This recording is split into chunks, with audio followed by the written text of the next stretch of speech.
I am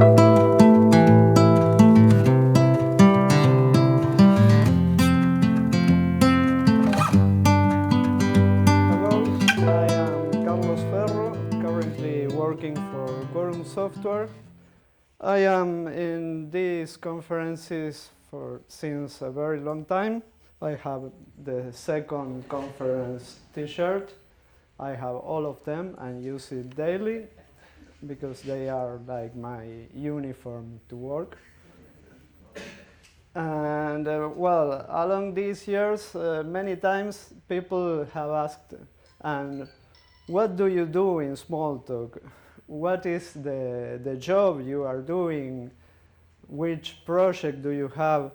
And well, this PetroVR is the main project that I was working for since 17 years now, since 2005. So I will talk a bit about this wonderful project or product. And I will use this metaphor of actors, which is very fun to us.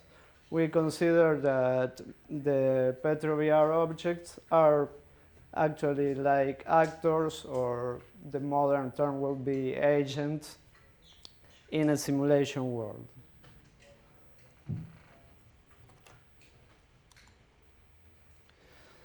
This product is for the oil and gas industry, mainly for the asset planning and the decision of investment. And this is an area that has big problems in the oil and gas industry. These problems are, among others, the uncertainty. You never know how much oil is there at the bottom of the subsurface. The geography, usually oil and gas are in hostile zones. They are not near a city. They are not with a good way or a highway to get there. They are in remote places with no infrastructure. Technology problems. Extracting things from the subsurface is not easy. Logistics, as I have said, they are usually in remote places. They have no infrastructure, so logistics is a problem for everything. Personal transport, food, supplies, technical parts, anything. Operations, for the same reason, operations of oil and gas extraction are very complex, lots of people and teams and machinery involved. And of course, the problems of every industry with sales, with financials, and so on and so on. Well, but there is also an industry that has big money. All these problems are to decide investments that have a very good return. So with PetroVR, you can find projects around these figures. One with 13 zeros behind of dollars. This implies big decisions about strategies, about development, about financials, budget, organization, all big decisions, and large time scales. Usually an oil and gas project to deplete an area may take from 20 to 120, 130 years, and that's a common scale in the projects we simulate. So how can you cope with all of this?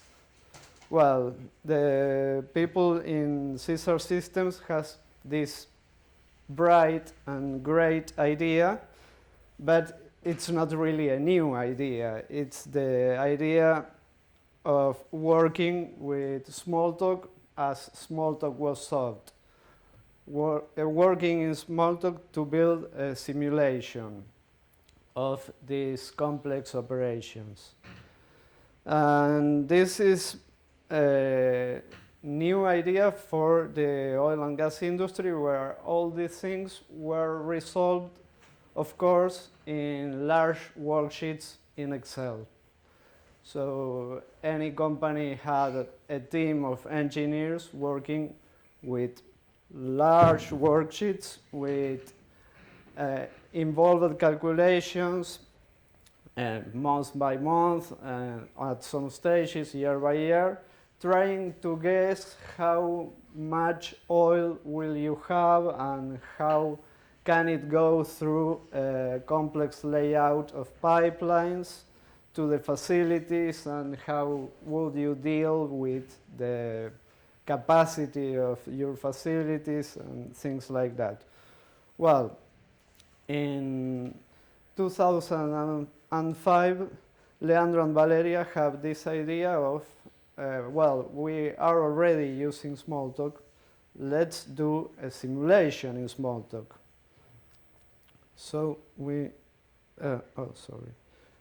So we had this conversion from big blocks of calculations into a simulation engine. We incorporated a lot of decision theory to have a solid foundation for supporting the decisions that people try to make with the results of the simulation. To cope with the uncertainty, we included also a lot of probability distributions. This is again an idea that was already in the Blue Book, having probability distributions and include them in a simulation. And well, it was very, very nicely realized here. I will talk a bit more about this later. Of course, this was supported by a graphic user interface, which allowed the users to work with these simulation objects without the need of being Smalltalk programmers. And well, one of the key concepts here was the notion of variables. Every parameter of the simulation was converted to a variable object, which added support for several interesting things. The main one was giving a value to that parameter, but also we can add a probability distribution to any variable, so we have the possibility to use probabilities for any parameter in the model. And we have a scale, we have a unit system and some basic unit calculus to operate between variables in the same domain of units and make conversions. For instance, the most common units used in the oil and gas industry are still the barrels, and well, they are a non-standard unit. They have ill conversion factors to the metric system and are a poor choice, but are the tradition of the industry. So we have support for the users to see their values in barrels, and we work in the metric system behind scenes. Well, these are the kinds of things that having variables for everything allows us. Well, now we can see this is the cast of any simulation project, in continuing with the metaphor of theater or movies. And we have objects representing the main components of an oil and gas project, extraction project. We have reservoirs, wells, facilities, rigs, that are those things that drill the wells, and more abstract objects like jobs to schedule and well groups to have some reporting entities to see at the end. Well, these actors are located in the surface layout, which is a graphical representation of the pipelines that I mentioned before. Here you can see the facilities are these larger objects, and the lines are the lines by which the fluids extracted flow along to arrive at the final stages of sales. This is the surface layout, and it's one of the main screens the users have to fill for a project. And after that, you need, for every movie, you need a script. So the script is the sequence of the jobs that must be performed to complete the extraction project. And this is more like a script because the jobs are interlinked with complex conditions. Usually you have to define, for instance, that you will start to drill a block of wells, but not before the facility to receive the production is almost ready. So you have conditions to coordinate different events along all the simulation. And that is done in the schedule. Well, here we can see this. The rectangular blocks are the jobs that are displayed on the left side, and the lines represent the conditions that link one job with another.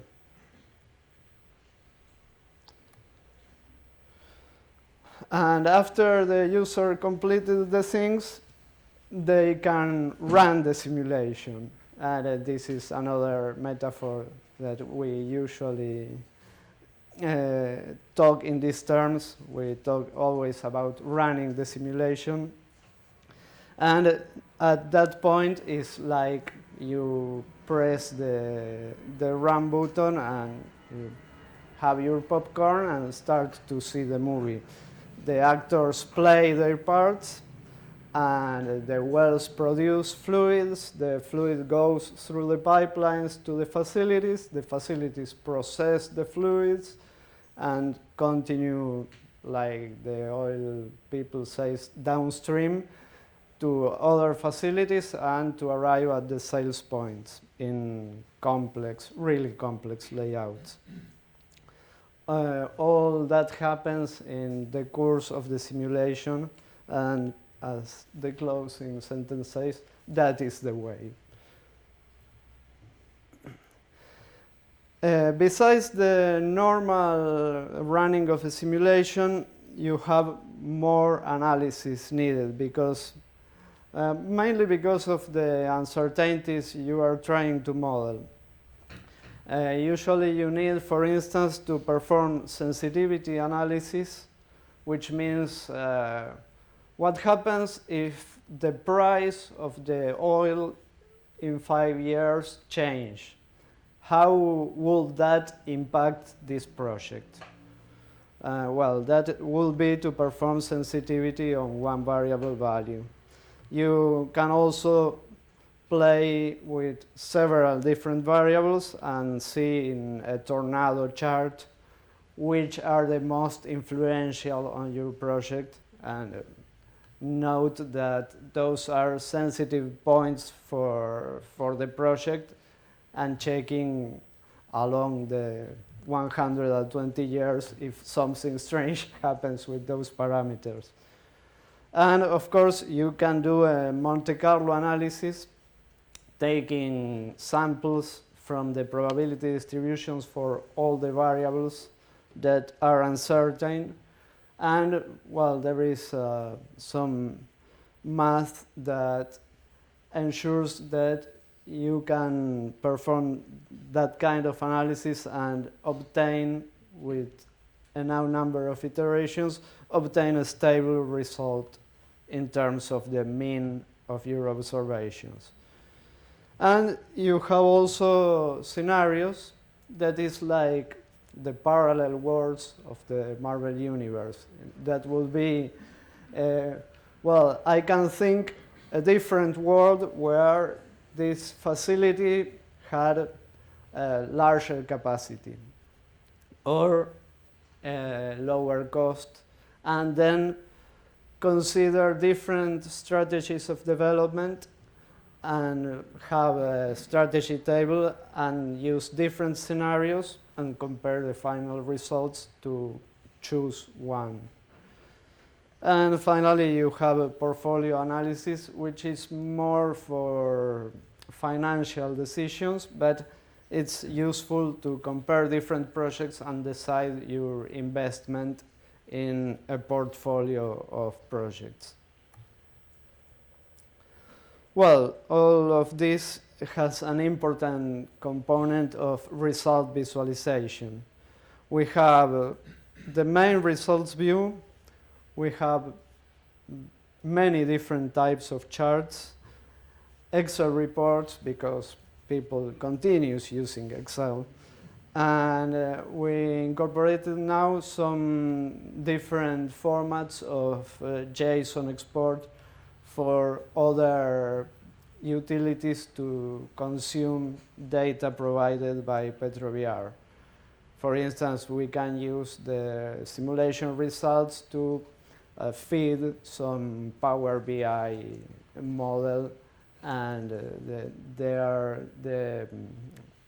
the business analyst can do their magic with a tool they are used to have, instead of relying on the results view, which is very nice, but it's focused on what we thought once that would be the interesting results, and not all the results available. Well, this is the most interesting part for all of us. Everything, absolutely everything, was done in Smalltalk. This was the motor of the development of Smalltalk. And currently, for instance, we took advantage of the need of our clients to have larger result sets in memory, and we promoted the development of the live metacircular runtime from Pocho to have the Smalltalk in 64 bits and have all the memory limits removed. So the project was also important to motivate the development of the research project in a self-hosted virtual machine. This is, well, these are samples of daily work in this computer. These are the browsers of B, and on this sector we have the economic model, which I didn't mention because it's not as interesting as the simulation, but it's one of the tools that PetroVR provides. This is a class browser, an inspector, and PetroVR behind the main screen. This is the tool we are using. Is a front end written in React for a back end running the unit tests in Smalltalk. This is the interface of the complete task, and this is, of course, the test runner, as usual.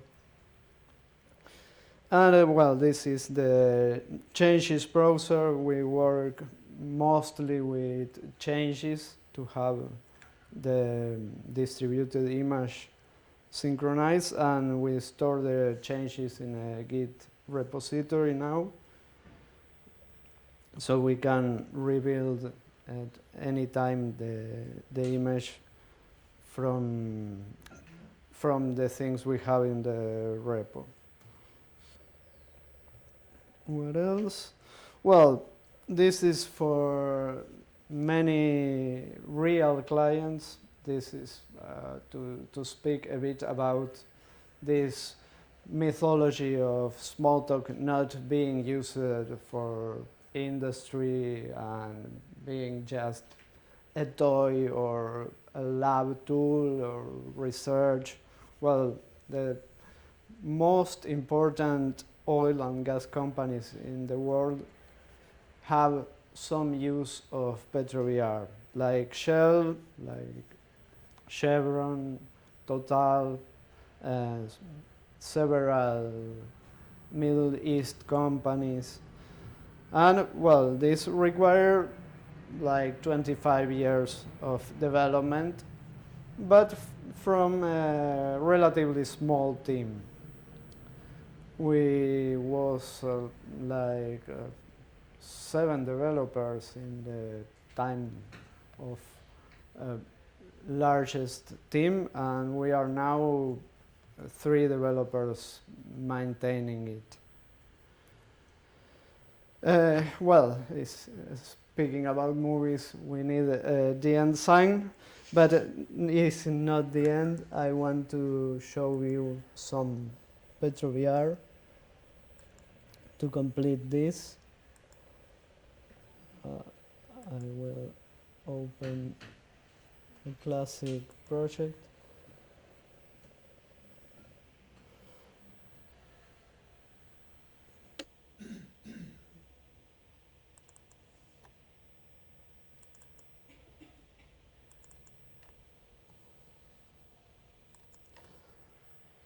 This is the tool. I am actually in development mode, but it's the tool as the users see it. You have this tree of objects here with the cast I mentioned before. You have reservoirs, you have wells, well completions, the rigs, and here you have the surface layout and how things are connected. Here you have the schedule with a nice amount of jobs. In this case, this is a small project because it's what we use for demos. And you have the well groups at the end. The last thing we did with PetroVR this year was adding some support for carbon sequestration. This is a new object added this year, the CO2 storage, which allows the people to inject CO2 inside the subsurface trap where it will be stored.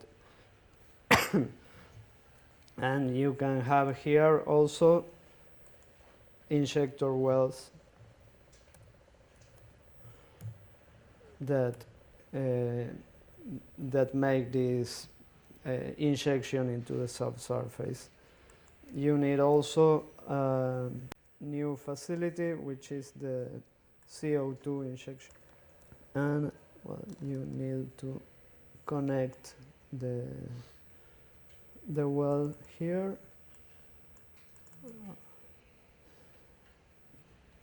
And of course you will need a new job to drill that well.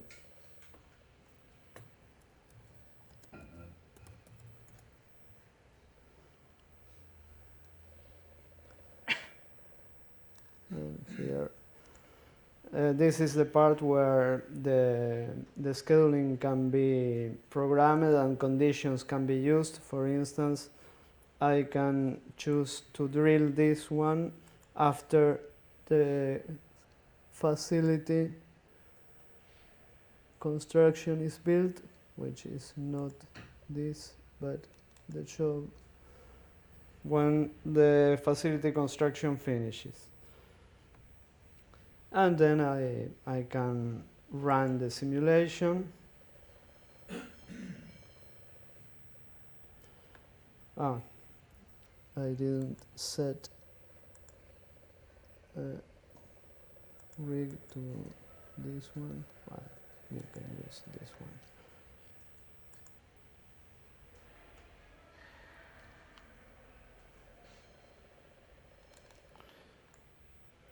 Well, it is a bit slow. This is the part of run simulation run. Now you have some results that you can see.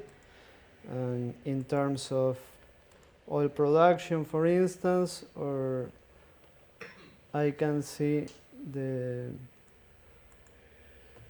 facility production for any of the components of the surface layout, and on and on. Here we have the buttons to do, for instance, Monte Carlo analysis. Now you can use these variable distributions to have the statistical samples to use. Of course, you can choose use or not any of them, program the number of iterations, and if I give execute, it will run 100 times this simulation with different values. Well, this is more or less what I want to show, so if anyone has questions, otherwise I will pass the token to the next speaker. Questions? So just curious. I imagine that from time, I don't know how precise the simulation is regarding the actual production system. So I wonder how do you reintegrate, for example, reality stuff, so things that happen in production into the simulation. So how that happens. Well, yeah. And the other thing is, how often does it happen that, for example, the simulation foresees some catastrophic things in production and stuff like that? I don't know, that's weird.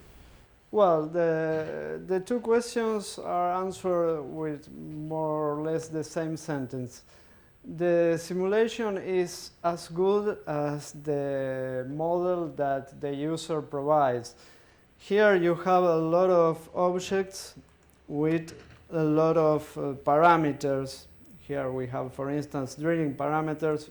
You have also the production parameters of this well, maintenance program to deal with catastrophic events. For instance, you can add some maintenance task and schedule it randomly at some point according to your statistical knowledge of failures. But it's as good or bad as the user desires and the information they have.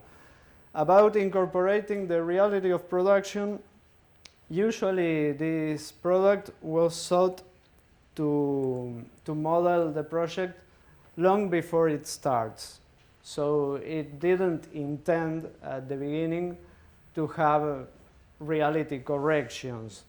But as I have said, these projects last for 20, 30, 50, 100 years. Of course, at some point, someone decides to revise the original ideas of the project before the start, and they can touch these parameters and adjust according to reality. We had also some attempts of including Bayesian learning in the model, but it was a bit counterintuitive for the normal analysis. But it's an idea that it's still going around because it's very attractive. I mean, we have a full theory of Bayesian learning, which is just for what you say, for correcting the initial imagination with concrete real data that is coming a long time. Who developed is, well, mainly it started with Leandro, Valeria, and Pocho, Javier Pimas. It's based, well, we were users of visual Smalltalk for a long time, and of course it has influence on us. For instance, the browsers are similar to the browsers in Visual Basic, but it's just the similarity of the looks, but all was written from scratch, so there is nothing of a previous product there. Yeah. So what do you think about the uses of this Smalltalk in educational context? Given that you have like in a scenario where you have like this simulation that is running with like real world feedback, and that kind of scenarios are the scenarios where Smalltalk as an educative system was conceived. So do you think that this kind of experience can be used to let's say, deliver this Smalltalk to educational systems, like using Smalltalk in educational systems, given the expertise that you have using this Smalltalk in real-world simulations? Well, no, not really. We need to separate what is vSmalltalk, which is a Smalltalk environment, and what is PetroVR, which is this simulation extremely tuned to the oil and gas industry. Currently, Leandro and Valeria are working on a branch project which is different, which goes more in the line you say of applying this simulation engine to other domains, to other industries. That will be much more attractive, I think, for educational purposes. As for vSmalltalk, V is a free tool which has no support. So currently the developers supporting it work for Quorum, and their main concern is that V continues supporting PetroVR. So we can release V and let you use it for education or whatever, but it has no support, so it's very we don't make diffusion of it because of that, because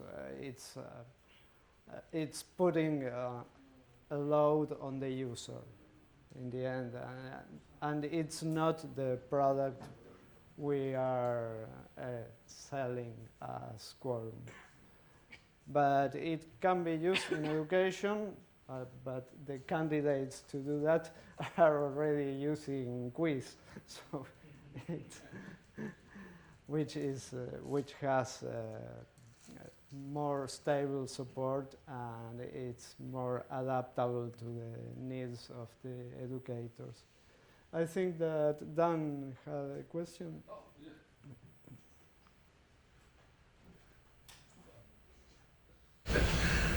Thanks. I hope this is simple, but a couple of your images showed the oil rigs and the pipelines and so on. And I was wondering if you run this in a real-time mode as well as a simulation as you do in a power plant. So if something goes wrong with one of the rigs, you can say, oh, turn this off in the simulation, turn this off, and then if it looks good, then you do it, you actually turn the valve. Yes, you can. Do you have Yes. That will be very nice, but no, it's very complex as for how the simulation is built. It will be very complex to introduce dynamic changes along the run, but mostly the problem is one of user interface for doing that, because we should provide the things we are used to have in Smalltalk, like some kind of debugger, some kind of debugging tool that could stop the simulation process and allow going from frame to frame and touching things there. And well, we tried once to do some tool like that, and we desisted because it's a bit too much for our current resources. But it's an idea that we would love to have, because as we say, the parallel with working in Smalltalk is there from the origin, and it will be nice to have debugger as a Smalltalk tool for live programming of the simulation. Okay. So. The last question you can ask. Okay. You have some time. Is the simulation time-based? I mean, can you just inspect at any point of time? No, it is time-based. It has steps which are variable to skip quickly the part of time where nothing interesting happens, but you cannot see any point in time. What we did is that every actor of the simulation has a history where at the end of every step it records what happened and which the current values are. And so you can go to the history of any object and see the interesting moments or the regular steps year by year or month by month that we use to produce the reports after. That's the question about, you can snapshot at one point and then Yes. rerun from there. We would need